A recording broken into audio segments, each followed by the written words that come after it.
Hi welcome back to my YouTube channel. ഞാൻ ഇന്ന് നിങ്ങളോട് പറയാൻ പോകുന്നത് ക്യാമ്പ് ഫയർ, ബോൺ ഫയർ എന്നീ രണ്ട് വാക്കുകളെ പറ്റിയാണ്. ക്യാമ്പ് ഫയർ, ബോൺ ഫയർ ഈ രണ്ട് വാക്കുകൾ കേൾക്കുമ്പോൾ നമുക്ക് തോന്നും ഇതിൻ്റെ അർത്ഥങ്ങൾ സമാനമാണെന്ന്. പക്ഷേ ഈ രണ്ട് വാക്കുകളുടെ അർത്ഥം പലതാണ്. എന്താണ് ക്യാമ്പ് ഫയർ? ക്യാമ്പ് ഫയർ എന്നാൽ ഒരു ചെറിയ തീക്കുണ്ടമാണ്.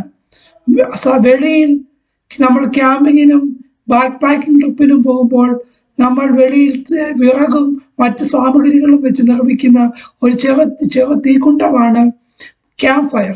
ക്യാമ്പ് ഫയർ നമ്മൾ ഭക്ഷണം ചുടാനും പ്രത്യേകിച്ച് ഇറച്ചി പോലുള്ള സാധനങ്ങൾ ചുടാനും പിന്നെ തണുപ്പകറ്റാനും ഉപയോഗിക്കുന്നു.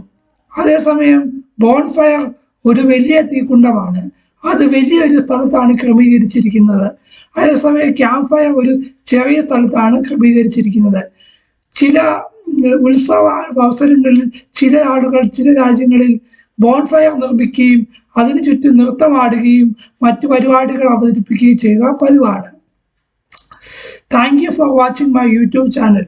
I will be back with another video. Till then, bye bye. Take care.